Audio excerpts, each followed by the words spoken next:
Hi guys, and welcome to another Lockdown Live. I must say, I'm starting to enjoy these now, and I'm kind of getting used to them. So I've managed to get another guest. So I want to welcome him today, H Dhami or H, whatever you want to whatever you want to be called. How are you? I'm very well, man. How you doing, bro? Thanks for having me Yeah, on. yeah, no worries, no worries. And how's like the lockdown treating you? Yes, How's lockdown's lockdown, man. Just like everyone else, just hanging in there. I think, it's coming up to what, 6 weeks now. And that's it, just hanging in, man. Just hoping that this all blows away quick time because the kids need to go back to school, to be honest. yeah, yeah. Well, with summer holidays, And some then, summer yeah, holidays by the exactly. time Mate, they're the summer ready. holidays are starting and that's it. Well, yeah, exactly. Yeah, other than that, man, just just hoping this all sort of wipes out and everyone's just back to normal, man. Because it's a massive, I think, it's a massive knock on everyone's lives. You know what I mean, whatever backgrounds they are, whatever they do in terms of work, and it's just literally sat people down, man. And I think everyone's done it, but I'm just hoping that the figures of this whole death rate and this stuff goes low and we Yeah. can get back to normal, man. But yeah, just lockdown, DIY, cooking, washing dishes, Yeah, everything, bro, cooking. everything. Yeah. Anything to fill the time, I guess, right? So I Yeah. guess for people that don't know you, you're obviously a performer, a Punjabi singer. Funny enough, we went to the same high school as well. No, man, crazy, bro. Yeah, it's a small world. Um, and like, how long have you been doing that? And kind of how when did you release your first track and stuff? Just so people can understand how long. Yeah, so in a nutshell, how I started off, I come from a musical background. You know, my father's an Asian pop singer who started out in the 1980s, and they were the band called Hera, HWRA, and they were the first sort of few bands that mixed folk music with westernized music and combined it and sort of started that trend. Then, so I'm very blessed to, being born into a family where my father's an Asian pop singer and he was traveling the world. And so I've always had music in my sort of blood. I was around music 24 hours a day, 7 days a week. And I started getting interested when I started playing the drums, the Indian drum called the door. So I started playing that as a young kid. And then when I was at Cranford High School, first Cranford Community, and I was actually enjoying dancing, doing dance competitions, etc. And then when I went to Heathlands, obviously that's where the same school that we went to. Yeah. And when I was in sixth form, there was an event called Eastern Evening, which is like just for charity, getting together, a lot of people doing performances. And there was a group of us that started actually performing, and that's where I took the stage to sing. And I actually enjoyed it, I actually enjoyed it. And that was my sort of little bug that caught me back then. And then going on to University, Kingston, any opportunity I had to perform at, social events or SU events, I was there. And from there, man, it was just like, it was just that bug inside me that I love performing. And go down the line, I've graduated, I've got a great job, with a reputable firm. And I bumped into an idol who I would, that time I was like, I need to work with this guy. I need to work with this guy. And it was a time where I used to because I used to just perform at home, in front of a mirror, just like that whole, just get that sort of, just songs that you like, you start performing this and that. And I used to shout him out, Rishi Rich. I said, yo, I must shout to my bro Rishi, and I've never met him in my life, so, and it was a thing, and I actually got introduced to him, and he said to me that, H, yeah, man, he goes, I've heard a lot about you, and he goes, you should come down, we should work together. And that for me was like, wow, from a kid who was acting out his dreams, and now his dreams come true, so that's like my thing, like saying to everyone now is that act out your dreams, because they do come true. And that's what happened to me, man. And from then, released my debut album in 2008. And that's it. I've been one out for how many years? 11 years. Released a number of singles, collaborations in the meantime, during this whole sort of leg. But yeah, man, just enjoying music. Did you sort of then, you obviously graduated and you said like that, you were working and all that. Did you kind of just think, I'm going to leave that and I'm just going to chase my dream now? Or did you kind of transition slowly and maybe still work, try and do them both for a bit and then move over? Or did you just think, I'm just going to go for it? Do you know what? It's crazy, man, because back when I was studying, I was into music and stuff. I used to say to my mum and dad that, listen, I need to do this. They said, listen, study, graduate. After that, whatever you want to do, we'll support you. You know what I mean? Okay. As a kid, obviously, if there's kids watching right now and they want to pursue their dreams, whatever it is, you know what I mean? Just always remember that the parents always want to give you the best advice, you know? And I'm saying that after, because now I think, do you know what? When I've done that, I graduated, I got my job, and when I had this opportunity with music, it was even, my dad said to me, look, either you do music and focus on it and give it your 100%, or do your job, or, you know what I mean, just don't sort of split your mind and split your concentration kind of thing. And I got more backing than I expected, man. And that's it. I knew that this is what I want to do. And I just like, you know what? I have to sacrifice one thing or the other. And now I've done what I needed to do in terms of studies and graduated, had a great job. But yeah, sacrifice, man. And sometimes you have to do that. You know what I mean? And I didn't work for a whole year and a half before releasing my first album, before even making any money. I didn't make money for a couple of years. But I believed in myself and believed in what the whole team. And yeah, man, that's how it was. Yeah. Was that scary though? Like when you think, all right, I'm going to do this, I'm going to chase my dream. But then, as you say, you didn't make money for like a year, maybe 2 years. So once you've done that first year, do you start to think? Did you have days where you thought, I might just give this up and go back to working because I can at least get some money? Or did you think, nah, I'm definitely going to do this? Yeah, no, I did. You know what I mean? I did have them times because, you know, I come from a normal family. You know what I mean? Like, we're not like my family. We're not like sitting on, you know what I mean, pads and, you know what I mean? Yeah. We're like a working class family, you know? But the thing was that I did have those moments, but I didn't sort of give up, you know? And I was working at the airport at the same time. And when I was doing this, I was working part-time. I mean, my full-time I left, but then part-time I kept at the airport. Yeah. And I was still, you know, just working my way through. But the thing is that you find that balance, you know? You find that balance. And if you believe in something and you want to go for it, you have to go for it. And that's one thing I'm glad I didn't sort of rely on anyone. I didn't rely on my parents. I didn't rely on my sister. I didn't rely on no one to financially sort of just always, you know, I mean, give me something. I work my way through it, you know, my education and everything. And I think that's so important, you know. And I think because I started working since the age of 16, that sort of maturity came. Otherwise, I would have been like, yeah, whatever, you know, I mean, abused kind of thing. But yeah, man, but I knew that, you know what, this music, I just knew I had to do this. And I was like, nah, man, this ain't going to stop. So, yeah, man, I was on full force, bro.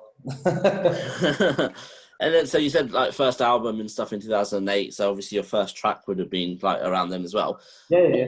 What was that feeling like when you had that first track that went out? Like how, like, pride is one thing, but I mean, just, were you nervous thinking, I hope people like it? Were you thinking, no, people will definitely like it? Or what was it like? It was bad because when I started recording, and I had a first track, which is Hedia, which is a slower track. That was actually aired on BBCH Network, Adaway, you know what I mean, prime time radio presenter. Yeah. And he introduced that. I remember I was with my mum and my sister, and we drove down to my cousin's house, and I quickly told him, say, everyone be quiet, I want to play my track kind of thing, you know? Yeah. And that's like, wow, like my song's being played and they're proper hyping me. And I'm sitting here, what's going on, kind of thing, you know? And I didn't know what to expect, you know what I mean? Because I went in with no expectations. Because when you're at that sort of age and when you're sort of just so hungry in what you're doing, I don't think you expect anything. It's all organic, you know? That's what's happening. It's very organic. Like, let's just, you know what I mean, go with the flow. But it hit me when, actually, when Rishi used to take me on the road, I was performing on gigs that just advertised H Dhami. Everyone's like, who the heck is he? Kind of thing. Yeah, understand music. And I was going to gigs where there were people looking at me just like crossing their arms, just like, oh. But again, it was just going out there. I mean, I was thrown in the deep end. And when the track was released, and we had sort of like one track after the other, it was only when I drove out on my road in Heston, that's where I grew up, Heston Hounslow. That's where I live, Heston. Yeah. So, like, my mum and dad still lived there, and I drove out the road, and I saw back then they used to promote by literally flyers and built like literally stapled to the lamppost, and every single lamppost on Cranford Lane was H Dhami and like massive letters, and I'm like, wow, you know, I wish I had a camera phone back then. Yeah, yeah, There was no such thing as social media then. Like, yeah, the yeah. only thing I was on back then was MySpace and High Five. High five, yeah. And yeah, man, that's when it sort of hit me that, wow, you know, this is happening. So, but again, I didn't really take it to my advantage where I sort of get spoiled by it, you know, because I always have my dad sort of, if I sort of large, he'll kick my head and say, mate, Yeah, yeah, it's keeping you grounded. You know, that's the time it kicked in, but it's the best feeling ever, bro. Yeah. And so I'm thinking about your sort of early gigs. I think the first time I saw you perform was at like Sound in Piccadilly. And it was years ago. I was at uni then, and I think you were there, and Juggy D was also playing. So it was kind of like performing. So it was early doors. But how did you feel when you did that first gig where you were the headline? So you were saying that you went on the road with Richie Rich, and people were looking at you like this. But when you were the headline and people knew who you were, how was that first gig? How did that feel? It was crazy, bro, because I didn't actually, because like now, for example, Rishi, J, Juggy, I've seen them like when I was in uni. I saw them when they broke out, and they set a massive stone into the industry. They, I mean, set a mark, you know, that is history. And they done so much for the Asian music industry, and we were like, yeah, do you know what, this is a vibe. Back then when I wasn't doing music. And then when it was like, when I started gigging, and I'll never forget this gig, it was Edinburgh Miller, and it was myself, Rishi, Veronica, Juggy, and they had me as a headline. I was like, wow, what do you mean?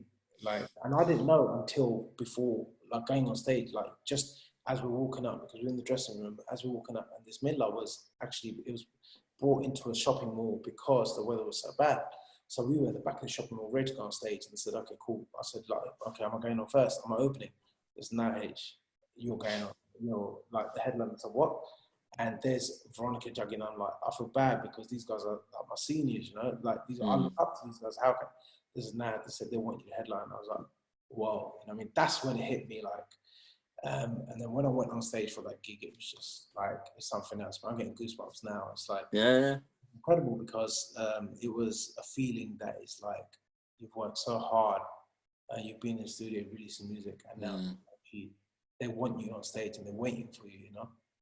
It's a big thing, man. It's a massive thing. I mean, how long does it take typically to release a track? So from moment one, when you've thought of an idea, to the whole lyrics, sound, getting it all ready in studio, to actually releasing it, how long does that take? There's no sort of time. There's no sort of time, man. There's some tracks, like now my track that sort of kicked off my album, H Dhami, that was written in 20 minutes of my day. All right. Okay. You can sit there for hours, days, weeks, and you have a mental sort of mind block, you know? Yeah. There's sometimes, like when I was working with Rishi, I had the lyrics, but he was in a mind block and he couldn't produce. He was like, I can't do H, you know? And I used to get frustrated, which was bringing the patience into me. And there were times where he was ready, I wasn't ready. So it's a matter of timing, you know? It's a matter of timing, like everything. But so sometimes, you know what I mean? Like now I've just, I'm at home, obviously during lockdown.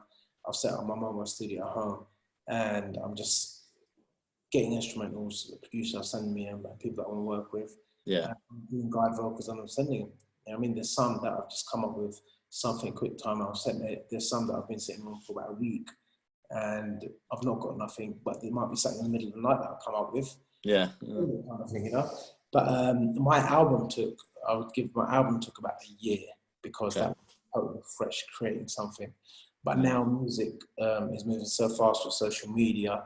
It's, you know what I mean? You need to be on your toes. You need to keep bang. And that's what's happening, man. But the thing with me, like, I come from an era where I enjoyed making music, you know. There was no rush. And even now, I don't want to rush it. I want to do it when I feel right, you know. So now I'm gonna have a track coming out in a few weeks, fingers crossed. That's cool. So the video has just been complete for that, doing a nice little lyrical sort of sketch video for that. And I'm ready to and I think the biggest thing is, like, now, because I'm in my mindset, I'm in my mind frame to create, and I'm hungry again, I'll be more sort of like, vocals are here, I this on the vocal it, send it, done, produce, done, video, done, you know. Yeah. So it all depends, man. You just need to be in the right sort of zone. Yeah, fair enough. And what's pressure in your job? Is pressure getting a song out there? Is pressure performing to thousands? Is pressure keeping up your social media activities just so you're keeping that brand going? What's pressure? You know what? I think pressure. A lot of people say. Um, I think the biggest pressure, like people say, okay, you know what, H, it must be easy for you, man, because your dad's a singer, this and that, blah blah blah. Mm, It's actually a lot of pressure because they've set such a massive mark in the industry for me to go out and just do something which is ridiculous and people might not appreciate. It's an easy sort of target, and people say, "Do you know what, he's that person's son," and it's, mm, it's their name, and then obviously it's an easy target kind of thing. So that's a pressure, obviously, but I want to make sure that I do it right. And the thing is that like social media, keeping up with it now, bro, it is tough, man. I've got two boys, they're in their sort of prime education age, 6 and yeah. 12. So, and I've got a family, and it's quite hands-on, man. Keeping up with social media, but I'm doing it as much as I can, Yeah. And the biggest pressure is like sometimes I find, okay, cool. Do you know what? I need to make another song. What can I Mm, make? Because you start thinking, and it's human nature. You think more as you sort of get more involved with your industry. When I was creating my first album, it was just like, you know, let's just whatever, let's just do it. yeah. Yeah. Now, because I've released my first album, obviously the questions in my mind, what are people expecting from me? Should I do this sound? Should I do that sound? But again, you want to be different and you want to be individual. You want people to respect for who you are. So yeah, man, there's loads of kind of pressures. Different. Yeah. Pressures are important as well. They keep you on your toes, and you have to fight them, man. Mm. Do you still enjoy performing after doing it for X amount of years? Do you still enjoy it? I love it, man. I just put a post today on my Instagram saying that, soon come this time when I'm performing. I love it. That's one thing for me. That's my drug. My drug in life is Mm, performing on stage and seeing people dancing and just entertaining. And even like, I'm so sort of used to traveling, and I've been traveling for the last 12 years non-stop, man. Like every maximum I've stayed home, most probably about 2.5, 3 weeks. yeah. Flying here or I'm up north somewhere. But now I'm like, you know what? Even give me a flight to Manchester, I'm down. Yeah. Yeah, it's that kind of thing where that travel sort of bug has got me, And Mm. I just love performing, man. That's strengthening for me. Yeah, I see your Instagram actually. You are always just everywhere, aren't you? Like different countries in 3 different days. You've done three countries. That's trying to get out of it. Yes, it must be weird. Yeah. What like to date, what would you say has been your biggest high? And I don't mean like a song that done really well, or it could be like your Cranford example, something similar to that when something's happened and you've just thought this is a huge high. Like, it could be a performance or something, or it could be something someone said, or just something different. I think the biggest high for me is like there's a few, man. Like early stages where the highs were where my parents gave me that push, that go for it. We're gonna back you. That's, I think there's no bigger high than that when you get your parents' blessing and say, yeah, do you know what, nail it, kind of thing. Yeah, yeah, And they have not stopped me once. And more than anything, they give me encouragement every day. To do well. And then meeting Rishi was a massive high, man, because working with a guy that you've always wanted to, you look up, I need to work with this guy, and what yeah, he took me as an artist and developed me as an artist, and not only an artist but a person. He's played a massive role in developing me as a person, in certain ways to carry myself and just be. You learn so many things from different people, Like I've learned so much to carry myself from my parents and then my whole management team at that time, Waleed. And then obviously, just like I mentioned earlier, just driving up my road and seeing my name yeah, first gig at Heathrow Park Hotel, ex Heathrow Park Hotel. I don't know what it is yeah. now. Park in or something. And then yeah, man, and then just performing all over the world. I think my first tour as well, like Malaysia, Singapore, and I've done it after Did that. it? did it like surprise you, like when you went to Singapore and Malaysia? Did it surprise you that people are actually, I don't know, buying tickets to come or buying, getting into this club to watch you perform? Was that kind of weird? It's so crazy because, like, there's places that I've been, I'd never thought that I'd see Indians, Mm. But more than anything, the biggest thing is that I even saw non-Asians that don't Mm. even understand the word I'm singing or saying, but they're dancing more than what some of our Asian people are dancing. Buzz, because I love it, because that is true connection to music, Yeah. You understand the language. Music just makes you move. Bhangra music, it's just natural. It's just, you move, you just bust your moves and just have a good time kind of thing. Mm. Just seeing people like that, it's like, wow, Mm. Traveling the world, I've done gigs in like some places. I never thought that there was an Indian community in Portugal or Tenerife, Mm. I had about 400-500 people turning up at gigs, just like in a small town like that. I thought, okay, cool, you might get about, say, 50, 100, Yeah. but good 400-500 people there. Wow. Where they come out from, you know what I mean? And then you go to places like Kenya's been my biggest market recently. Yeah. Thousands, man. It's a great vibe. That's great. Yeah. And so, I mean, whenever there's highs, there's obviously undoubtedly lows as well, and that's we all have them in all of our careers. But can you think of a particular low that kind of got to you a little bit or affected you? And then, importantly, how did you react? Because obviously it didn't impact you your whole life. You reacted and moved on, but how?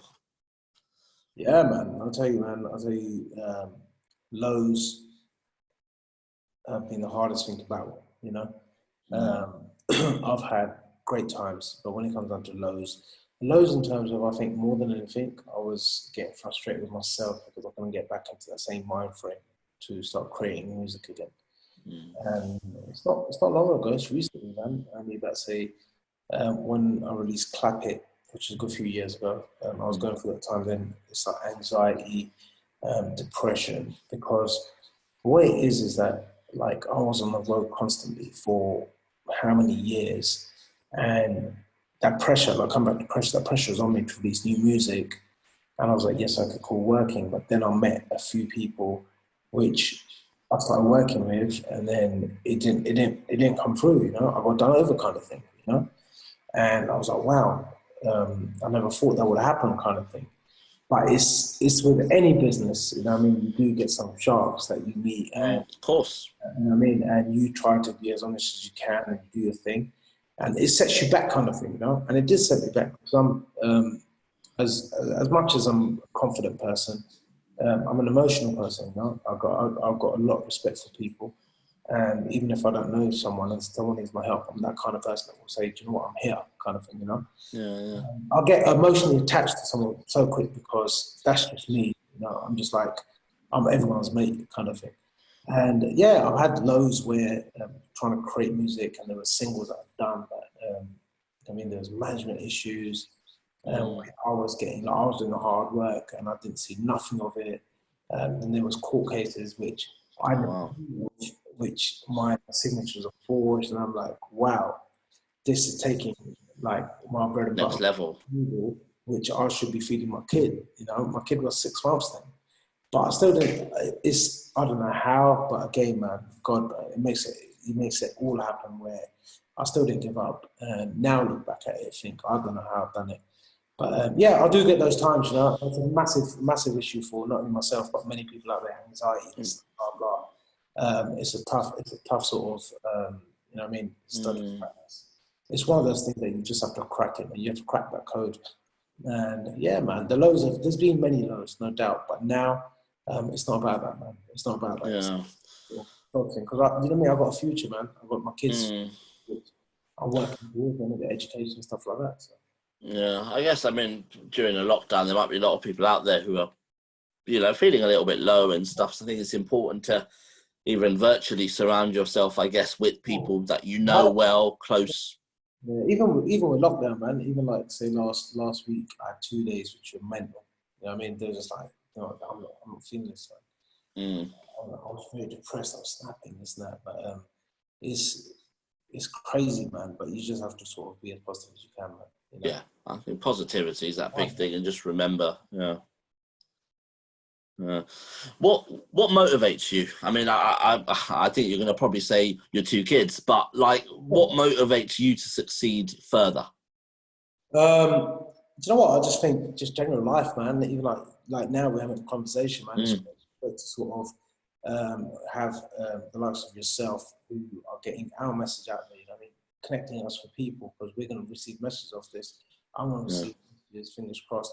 People that don't even know about it. You know what I mean? You might not even know any of my songs or come across my music, but it's great to connect, you know, because that's what everyone needs to do, you know. And I think that more than anything, man, it's just being focused, man. Just like, so the kids are just like my world, and my wife's amazing, and just my family around me, my mum and dad, my sister, and more than anything, the people out there that are listening to my music, that are messaging me every day, you know. Yeah. I'm very sort of, I connect with them on social media. When they message me, I'm the one that messages back, you know. Yeah. I've got someone controlling my social media, and I control it myself. And I think that's the most important thing. It's really good. Yeah. I think that's the most important. That's what keeps me motivated, you know, stuff like that. And what's the dream for you now? You've obviously had albums, you've had songs, you've had, you know, you've collaborated with massive sort of British, Asian and Indian kind of artists. What's the dream for you now? Now I need to get some more music out. Yeah, after lockdown. Yeah. So that's it, man. I'm just gonna literally, man, just do my thing. I'm very happy where, like, I've got my kids in school that I want. That's a massive thing for me. You know? I've set a home, for a beautiful place for the family. Everyone's happy, everyone's settled. That's my personal life, you know. Yeah. My like business life, music life. I need to make more music, man. I just need to sort of create some monster albums and just get out there, gig, and travel the world, and just make people smile, man. Make people dance, bro. Yeah.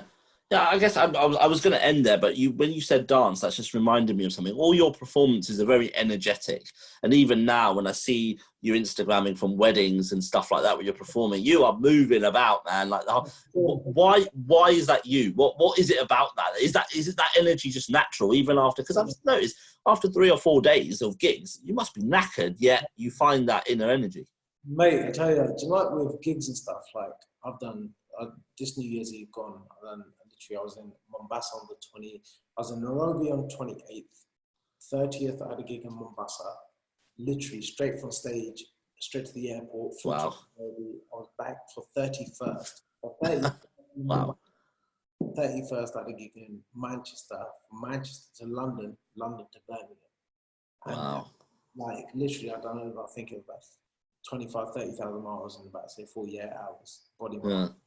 And I loved it. I could have done another gig, to be honest. For me, man, I'm like, do you know what? Yeah, man, it's a buzz, bro. It's like adrenaline gets you through. When I'm on the road and I'm tired, like even like my tour managers, I've got a couple of guys that take me on gigs and stuff to try and say, H, you've been sleeping all the way. How have you just like got up and it's like, bang, yeah. But, I think, do you know what? It's that sort of buzz, you know, and that for me, when I know that stage is there. I'll be there. So yeah. If there's one tip you could give to someone young growing up who likes music, maybe has done a little bit, like you said, who does the mirror, in front of the mirror every day, what would your advice be to them? I would say, do you know what? Just act out your dreams, man. Just be real to what you do, and just whatever it is, if it's music or if it's art, any sort of art or even football or anything you do, just give it your best, man, and just be real. You know, don't be out there to sort of like do anyone over, kind of thing. Yeah. And just be true to yourself, man. You know what I mean? And sort of have your own sort of lane. You know, yes, you have your idols, you have people that you look up to, but don't try to copy them in terms of being a replica. Set your own sort of lane. That's what I would say, man. You know what I mean? And just be happy, man. Whatever you do, just be happy, and don't do it because you think you have to do it, kind of thing. You know what I mean? You need to be sort of solid in what you want to do. Yeah, I think that's great advice, and I think we'll leave it on that note. So, H, I mean, thank you for giving up time this evening, and thank you for coming on and just sharing your wisdom, really, and your experience. I think it'll be really helpful to so many people. Yeah, good vibes, man. It's honestly, thank you so much. You know what I mean? You hit me up, and this is like for us, man. Like for artists like myself, this is the least we can do, man. You know what I mean? Just hit me up. Thank you so much. I appreciate it, man. I can't wait until lockdown's over so we can start to see music there. And whatever music people are into, I'm sure they just want to see their artists out there again. And I certainly can't wait. Go to the Emirates, bro. Obviously. Yeah, and well, football. Oh my God! That is hurting me. No football, it's absolutely hurting me. But it'll be back one day. Cool. Cheers, mate.